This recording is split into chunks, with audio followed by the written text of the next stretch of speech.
The signal's wake.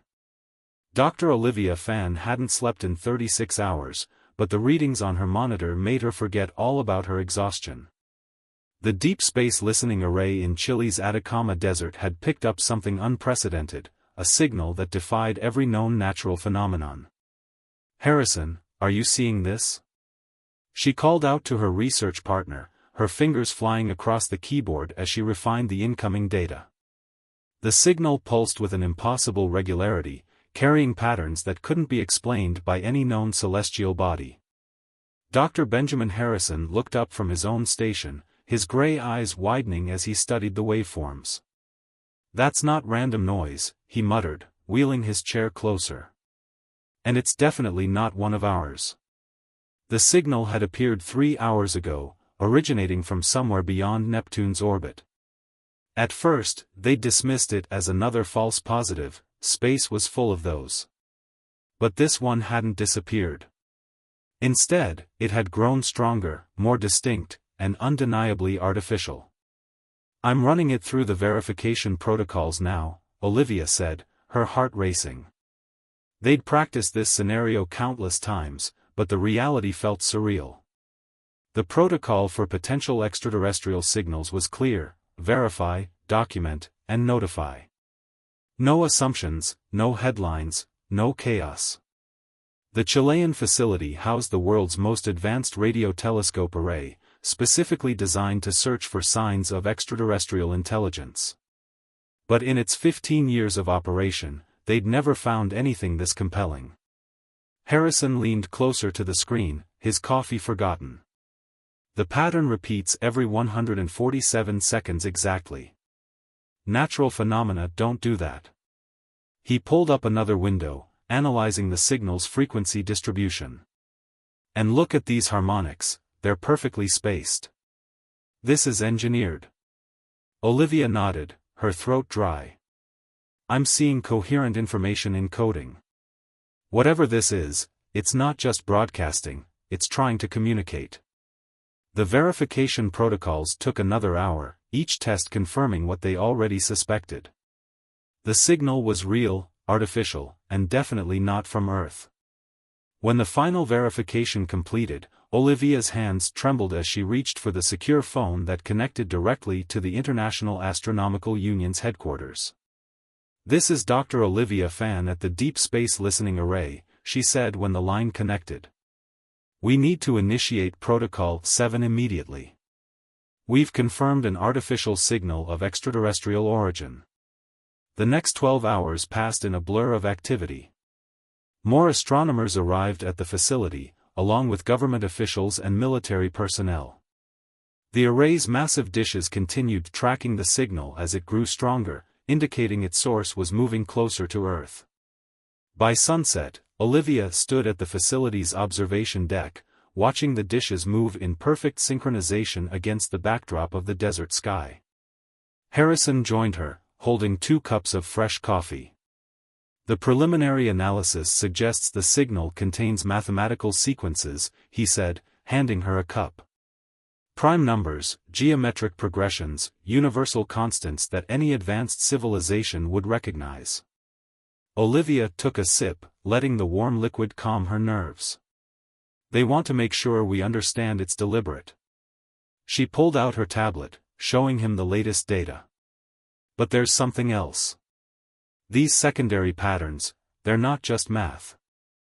I think they're language parameters. A primer for their communication system?" Harrison suggested, studying the patterns. "Exactly. They're not just announcing their presence, they're teaching us how to talk to them." Olivia zoomed in on a particular sequence. "See these recurring elements? They follow rules, like grammar. They're giving us the building blocks of their language." Their discussion was interrupted by Dr. Juliette Rousseau, the facility's director, who burst onto the observation deck. "We've spotted something," she announced, her French accent more pronounced with excitement. The Very Large Telescope just picked up an object decelerating at the edge of the solar system. "It's artificial." Olivia and Harrison exchanged glances. The signal had been just the beginning, now they had visual confirmation of an alien vessel entering their solar system. "How long until it reaches Earth?" Harrison asked. "At its current velocity?" Rousseau consulted her tablet. "Approximately 72 hours. But that's assuming it maintains this speed. It's been decelerating steadily since we first spotted it." Olivia turned back to the desert sky, now darkening as stars began to appear. Somewhere up there, humanity's first contact was approaching. Everything would change: science, religion, philosophy, our very understanding of our place in the universe. "The signal's changing," Harrison said suddenly, checking his phone. "New patterns emerging." They rushed back to the control room, where the monitors displayed the evolving transmission. The mathematical sequences had given way to something more complex, images being encoded in the signal itself. "They're sending pictures," Olivia breathed, watching as the computer assembled the first alien transmission into a visual format. "They're showing us who they are." The image slowly resolved on the main screen, a diagram of what appeared to be their solar system, followed by representations of their species. The aliens had clearly spent time studying human visual processing and had formatted the images to be easily interpretable by human minds. "Look at this," Harrison pointed to a sequence of diagrams. "They're showing us their technological evolution. And here, this looks like their first faster-than-light journey." Olivia studied the images intently. "They're telling us their story. But why? Why not just arrive and introduce themselves directly?" Dr. Rousseau, who had been coordinating with other observatories worldwide, joined them at the console. "Perhaps they're trying to avoid frightening us. Showing us their peaceful development, their scientific progress. It's a way of saying they come as fellow explorers, not conquerors." As the night deepened into early morning, more images arrived, each more detailed than the last. The aliens showed their cities, their art, their scientific achievements. But something about the transmissions nagged at Olivia's scientific instincts. "These images," she said slowly, "they're too perfect, too carefully constructed. It's like they've been designed specifically to appeal to human aesthetic preferences and cognitive patterns." Harrison nodded. "Almost like they've been studying us for a while." "But if they've been watching us," Olivia replied, "why are we only detecting them now? What made them decide this was the moment to reveal themselves?" The answer came 3 hours later, hidden in a new set of transmissions. As Olivia decoded the message, her hands began to shake again, but this time not from excitement. "Everyone needs to see this," she announced to the room. "They're not just making contact because they want to. They're here because they have to be. There's something coming, something that threatens both their civilization and ours." The final image appeared on the screen, a visualization of an approaching catastrophe that would affect multiple galaxies.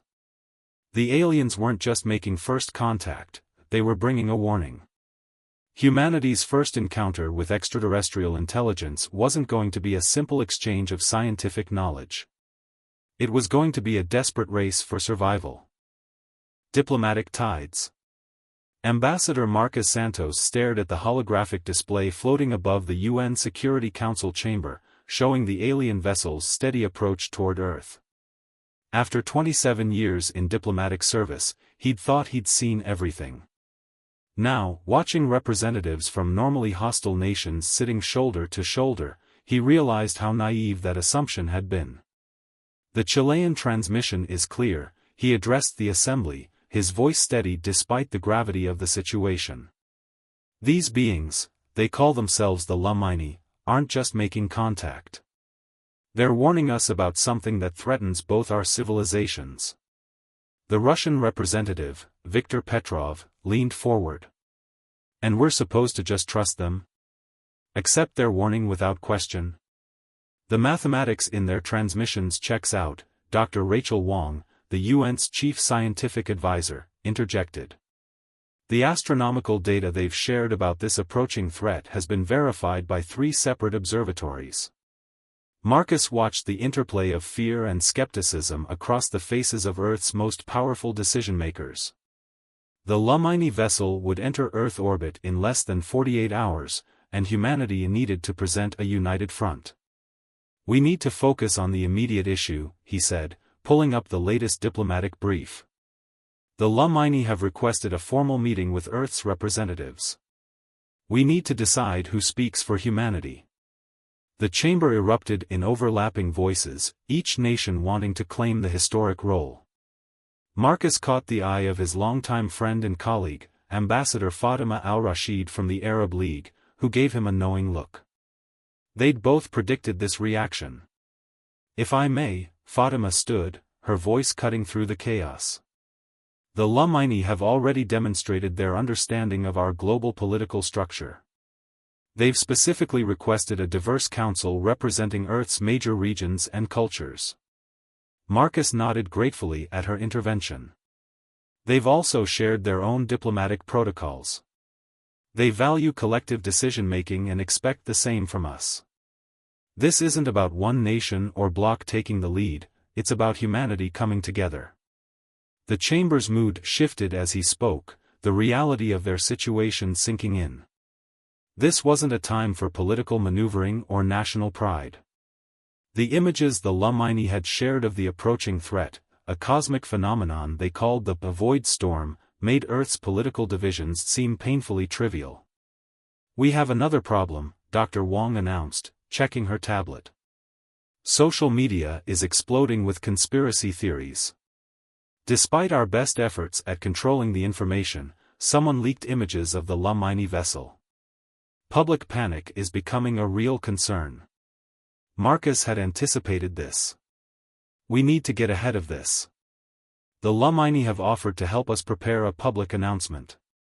They've dealt with similar situations on other worlds they've contacted." "Other worlds?" The Chinese representative, Lu Wei, interrupted. "They've done this before?" "Yes," Marcus confirmed. "According to their transmissions, they've been traveling across the galaxy, warning and preparing civilizations for the void storm's approach. We're not the first, but they say we might be among the last with enough time to prepare." The implications of that statement hung heavy in the air. Marcus pulled up another hologram, showing the Lumini's projected timeline. The void storm would reach their galaxy in less than a decade, and its effects would begin to be felt much sooner. "Ambassador Santos," Fatima called out, "what do we know about their technological capabilities? Can they help us survive this threat?" Marcus gestured to Dr. Wong, who brought up the technical specifications the Lumini had shared. "Their technology is ahead of ours by several centuries, but it's not incomprehensible. They've offered to share specific advancements that could help us prepare: clean energy systems, advanced materials, defensive capabilities." "And what do they want in return?" Petrov asked skeptically. "Cooperation," Marcus replied simply. "The void storm affects the fundamental forces of the universe itself. The Lumini believe that only by working together, combining the unique perspectives and capabilities of different civilizations, can any of us hope to survive." The chamber grew quiet as the implications sank in. Humanity's first contact with alien life wasn't just about diplomatic relations or cultural exchange, it was about survival. A junior aide rushed into the chamber, heading straight for Marcus. The message she whispered in his ear made his blood run cold. "We have a situation," he announced to the assembly.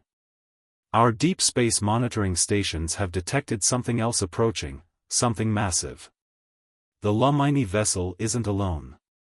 The holographic display updated, showing a vast object emerging from what appeared to be a tear in space itself. It dwarfed the Lumini ship, its surface covered in patterns that seemed to defy normal geometry. "That," Dr. Wong said, her voice trembling slightly, "is not Lumini technology. The energy signatures are completely different." Marcus watched as the chamber erupted into panic. The new arrival complicated everything: their carefully planned first contact protocols, their diplomatic preparations, their attempts to maintain public calm. The Lumini are transmitting again, Fatima announced, reading from her screen. They say this is why they rushed to reach us. The entity they call the Herald has arrived sooner than expected. The Herald? Lu Wei asked. Marcus pulled up the new transmission data.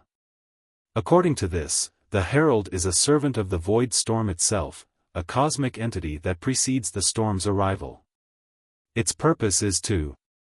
He paused, making sure he was reading correctly, to offer worlds a choice. What kind of choice? Petrov demanded. Submission or resistance, Marcus read grimly. The Herald offers worlds the chance to surrender to the Void Storm willingly, to be transformed rather than destroyed. The Lumini are here to help us choose resistance instead. The chamber fell into stunned silence. Through the vast windows, they could see the night sky above New York City, where millions of people went about their lives, unaware that humanity's greatest decision was about to be made. How long? Fatima asked quietly. Marcus checked the Lumini's calculations. The Herald will reach Earth orbit in 18 hours. We need to decide humanity's response before then. He looked around the chamber, meeting each representative's eyes. We need to decide if Earth stands with the Lumini against the Void Storm, or if we accept the Herald's offer. As the debate began in earnest, Marcus stepped away to the window, watching the stars.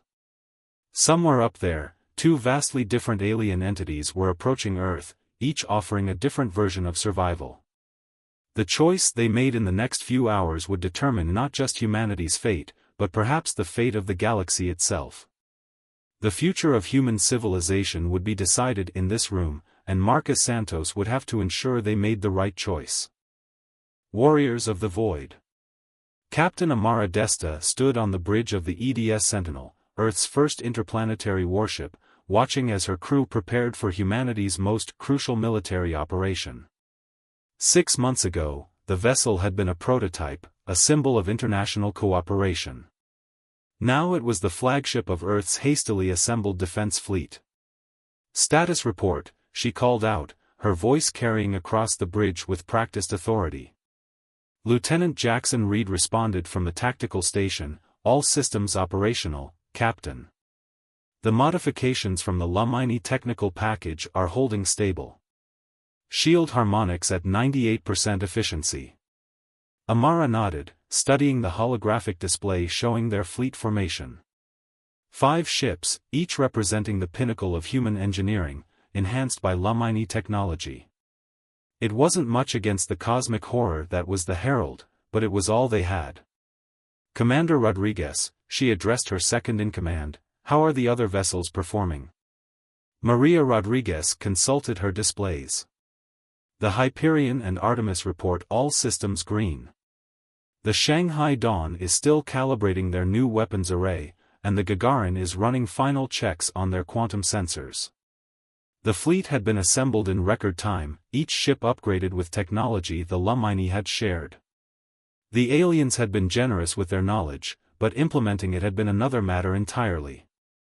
Human engineers had worked around the clock to integrate systems that, 6 months ago, they wouldn't have believed possible. Message from Fleet Command, announced Communications Officer David Park. The Herald has crossed Mars orbit. Time to intercept, 3 hours. Amara felt the weight of responsibility settle deeper onto her shoulders. The Lumini vessel, now in Earth orbit, had provided detailed information about the Herald's capabilities. The entity wasn't just a ship, it was a living manifestation of the Void Storm's power, capable of manipulating spacetime itself. All hands, she keyed the ship-wide comm, this is the captain. Battle stations in 30 minutes. This is what we've trained for. As her crew moved with practiced efficiency, Amara recalled the briefing that had changed everything. The Lumini ambassador, a being of crystalline light and geometric precision, had explained the true nature of their enemy. The Void Storm wasn't just a natural disaster, it was conscious, purposeful, ancient. It consumed galaxies not for sustenance, but for transformation. Captain, Rodriguez interrupted her thoughts, the Lumini are transmitting new tactical data. The holographic display updated, showing the Herald's approach vector. The massive entity resembled a fractal pattern given form, its surface constantly shifting in ways that hurt the eyes to observe. Analysis from Science Station, Reed reported. The Herald's outer shell is composed of what they're calling void matter. It exists partially outside our normal spacetime. Conventional weapons would pass right through it. That's why we have unconventional weapons, Amara replied, pulling up the specs for their new armament. The Lumini had provided them with quantum-locked torpedoes, weapons capable of affecting matter in multiple states of reality simultaneously. An alert chimed through the bridge. Multiple contacts, Park announced. The Herald is deploying smaller entities. Counting, 30, no, 50 vessels, each about the size of our ships.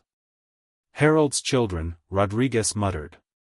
The Lumini had warned them about these, fragments of the Herald's consciousness given independent form. Each one was capable of transforming matter and energy to serve the Void Storm's purpose. Battle Plan Omega, Amara commanded. All ships, form up. Remember your training.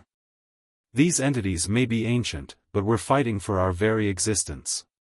The fleet moved into formation, their enhanced engines leaving trails of quantum fire across the void. The Lumini vessel took position behind them, its advanced sensors providing real-time tactical data. Message from Earth, Park reported. Ambassador Santos says, diplomatic channels remain open. The Herald is still broadcasting its offer. Amara grimaced. The entity's offer was simple: submit to transformation, become part of the Void Storm's expanding consciousness, sacrifice individuality for a form of cosmic immortality. Some on Earth had actually argued for accepting it. They can keep talking, she responded. We'll give them something else to consider. Tactical, arm quantum torpedoes.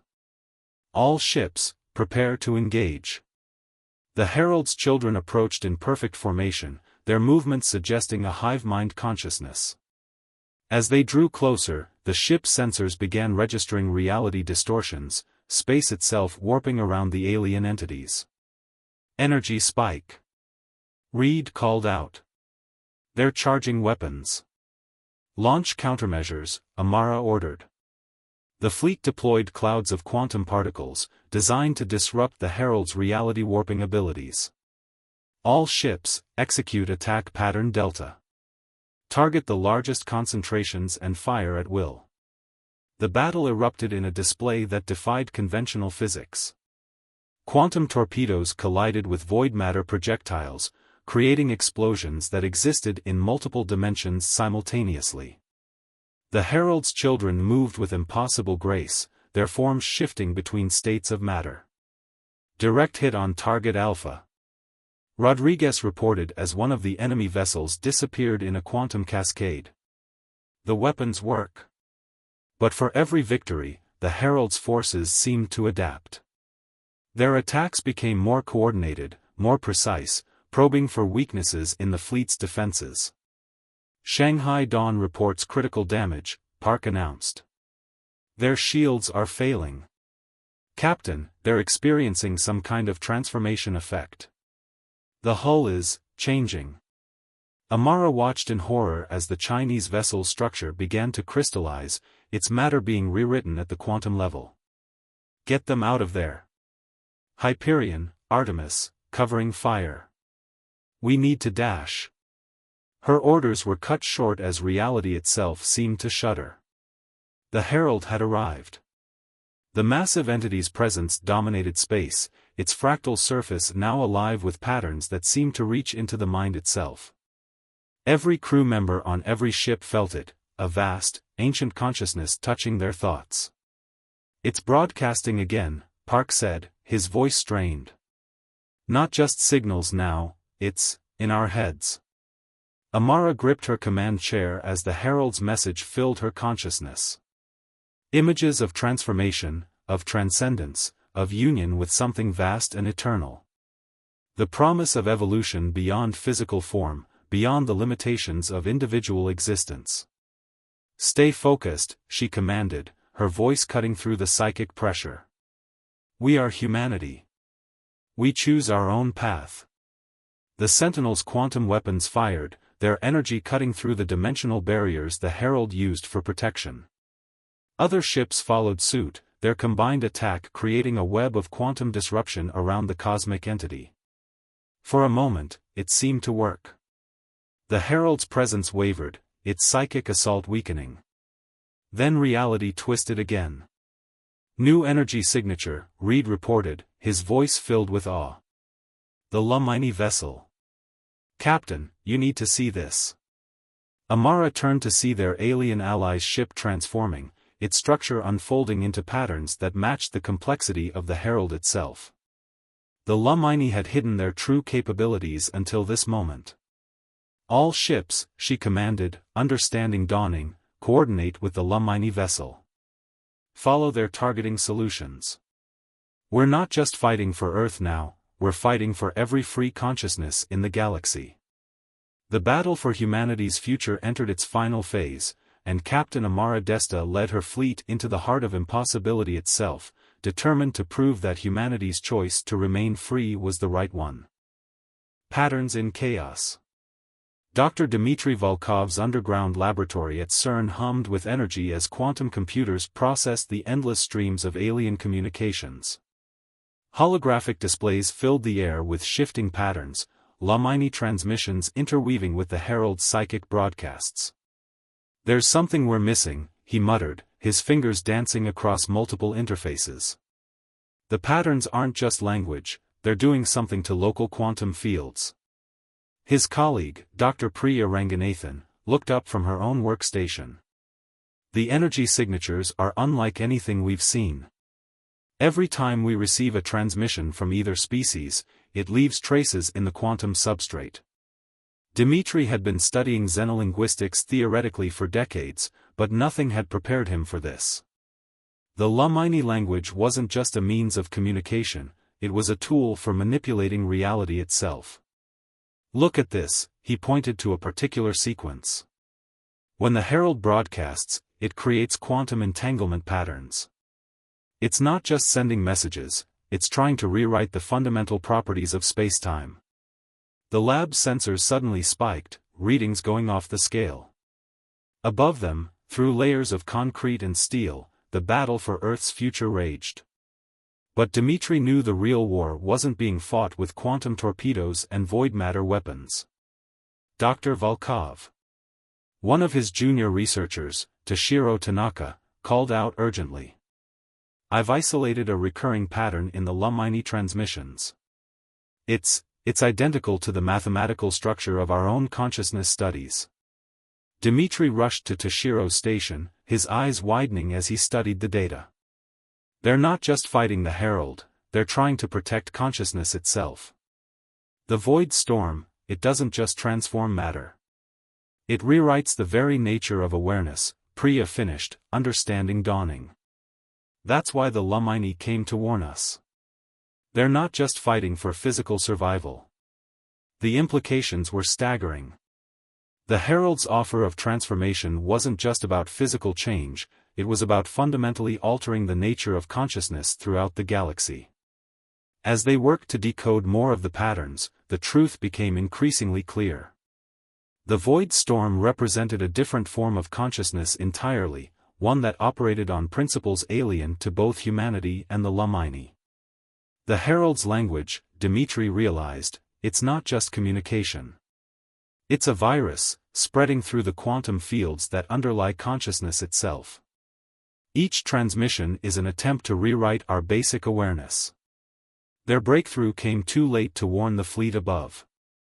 But as they watched the battle through CERN's quantum sensors, they realized they might have found humanity's greatest weapon, understanding. Dawn of understanding. Lieutenant Rosa Martinez stood at the quantum core of the CERN facility, surrounded by humming machinery and pulsing energy fields.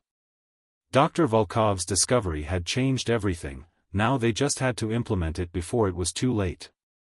"The quantum resonance field is stable," she reported, checking the massive arrays of experimental equipment. "We're ready to broadcast." Above them, the battle had reached a critical phase. The Herald's forces had pushed Earth's fleet to its limits, and even the Lumini vessel's incredible powers seemed insufficient against the cosmic entity's full might. But Rosa and her team had realized something crucial: the Herald's power came from its ability to manipulate consciousness through quantum fields. And humanity, it turned out, had been accidentally preparing a defense for decades. "Our quantum consciousness experiments," she explained to the assembled scientists and military personnel. "All those years of trying to understand the quantum nature of human awareness, we weren't just doing research. We were developing an immune system against exactly this kind of attack." The facility's quantum core powered up, its energy connecting to similar installations around the globe. Decades of human research into consciousness, quantum mechanics, and the nature of reality itself were about to be put to the ultimate test. "Broadcasting now," Rosa announced.